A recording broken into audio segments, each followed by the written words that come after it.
Um, from from my perspective, always a pleasure coming straight after Mark and Simon, two experts in their field. But for all of the manufacturers out there, the first thing I'll say before I set off into this is that we do all speak regularly, so we make sure that all of our programs are fairly well aligned, understand where each other's coming from, and that we're not giving you a challenge of having to do different flavors to different parts of the UK. So from my, oh, I might go in next slide. There we go. So I'm going to skip through a few of these because it's not nothing new for you. But from an NHS Wales perspective, we were asked by Welsh Government to pull together a Scan4Safety program in late 2019 because of the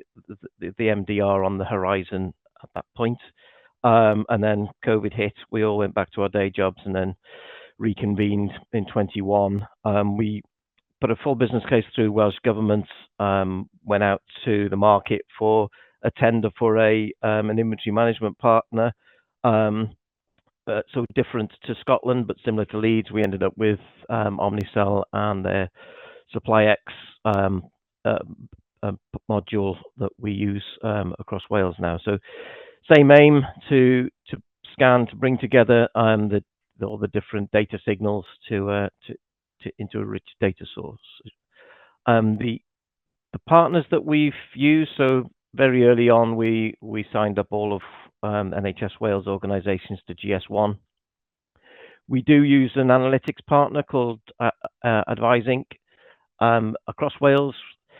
Thankfully, we've got Oracle Finance Management Systems runs in all organisations across Wales, and then, as I said, we've partnered with Omnicell following the inventory management tender, and we have interfaces built across all of those to make sure everything that we have information-wise flows across the system. That this slide won't be a surprise to you, similar to what others have mentioned.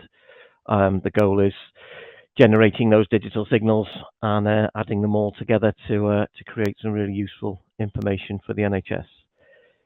Within Wales, having worked in the English setup and NHS supply chain and over the different years, from a Welsh perspective, we've got our own logistics network as well, similar to England now, all top sliced and within the NHS system. So that the picture there is our warehouse at Newport, which was bought pre-Brexit, pre-pandemic. Came in very useful during that period, as you can imagine. But we are linking everything in so that we've got resilience built right the way across our network. GTINs wise, I know Mark will have shown off. He's about 220,000, I think, at the minute. But we've got 175,000 loaded within the system at the minute. That's unique. So once we replicate that across the health boards and trusts in Wales, it's about 1 million instances, because we run all of Wales's procurement teams, cataloguing, Oracle, all of that. They all sit in the health boards with health board badges on, but employed by shared services, and all of the systems are fed centrally. So in relation to the broader Scan4Safety program, I know Simon mentioned minimal viable product. In our terminology, we use that as the inventory management system being out there, being rolled out, whether that's in materials management, which is just making sure you've got enough, so drape, scans, swabs, that kind of thing, right the way through to inventory management, which is making sure you know what you've got, where it is, and being able to recall it if needs be. The bulk of the activity has been in the left-hand box. Centrally, we then are scanning to patients, so that is being rolled out amongst the health boards, now live in 4 minutes. 2 we're working with at the minute in relation to the very last part of information governance, which is wonderful topic I won't go into, but then the final one, which is the loop back of all of that information back into electronic patient records, or in Wales's perspective, either a local data resource or national data resource. All of that you may not have heard from others, but they will have experienced the same. is all along the way we hit little hurdles, all of the things that aren't in the right place, and then predominantly, um, apologies for that graphic, I couldn't find a better one to outline the fact that we basically have to stitch everything together. We don't have consistent location numbers. We didn't have consistent patient identifiers. We've had a Welsh health circular since 2015 saying thou shalt use the NHS number, and typically people do, but that wasn't the barcode that was on all of the wristbands across Wales.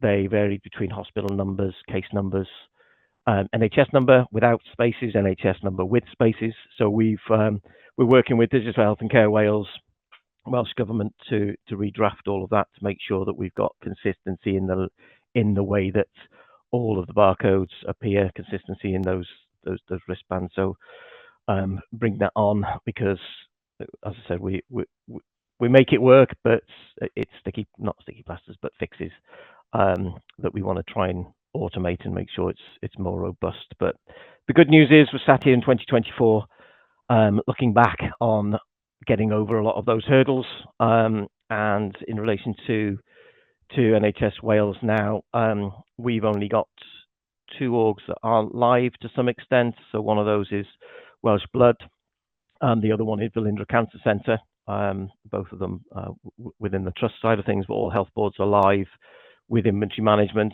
to an extent. Some, as you can see, 4 of them in relation to scanning that through to patients as well. The Betsy Cadwell at the top left and Cumtaf Morganu bottom have got 5.5 hours worth of work each to go live into the patient space. Both or one planned in, one in discussion. So we'll be there shortly. What does that mean in relation to how it changes the way that we operate in Wales? So at the minute we've automated just shy of £56 million worth of orders in 23-24 financial year. That's about 750,000 requisition lines that didn't go through the standard previous routes. Benefits wise, at the time that I pulled this together, we'd extracted around, well, we'd had, no, that's the wrong phrase, not extracted. We'd generated about £1.2 million worth of benefits. Our finance colleagues spend hours deciding whether they're cash releasing, cost avoidance, non-recurrent or recurrent. So from our perspective, the benefits are coming through. There's a lot of efficiency benefits, and Simon touched upon it there around bringing through all of the benefits into this. So if you just look at the pictures on the right, so that's Brecon Theatres in Powys, the same amount of products in the top as the bottom. And when people look at that, they go, that's nice and tidy. And actually we look at it and say, no, that's safe, that's organized, that's efficient. The fact it's tidy is just a byproduct of it. It's all labeled up. So from that perspective, you can't really put money on that as a benefit, but actually the theatre staff there find what they want straight away. And there isn't the clutter that people have run out without knowing it. So again, one of the benefits. The program continues everywhere. We've got the rollout from our perspective goes out to 2027. Sorry, late 26. Apologies. In relation to getting all of it into all of the theatres, all of the wards across NHS Wales, and feeding through in relation to all of the data. Also feeding into the National Data Resource Programme so that we can then link the data in with PROMs, PREMs, clinical outcomes, all of that good stuff. But from my perspective, my team's perspective, at the minute, it's getting the systems out there, getting those initial digital signals created, working with partners like GS1 to make sure that it's the right digital signal. What we don't want is the systems not talking to each other.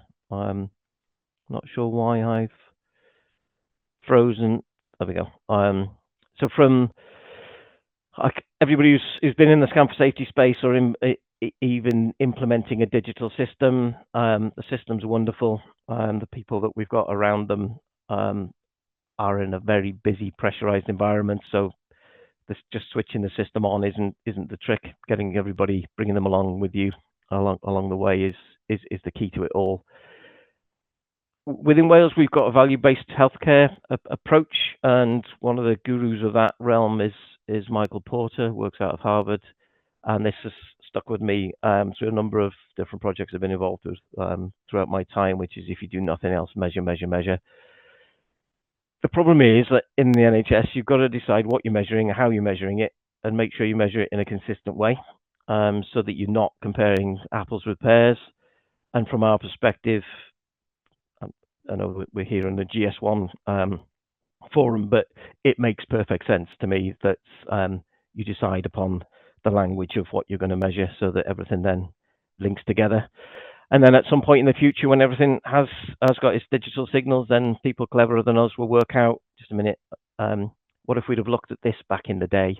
Well, actually, we've captured all of the data that in the future they can use for better means, and then we know how powerful it is at the minute. So from my perspective, hopefully I didn't duplicate too much. Apologize, I didn't join till halfway through Mark's because I've had other commitments, but happy to take any questions from anybody.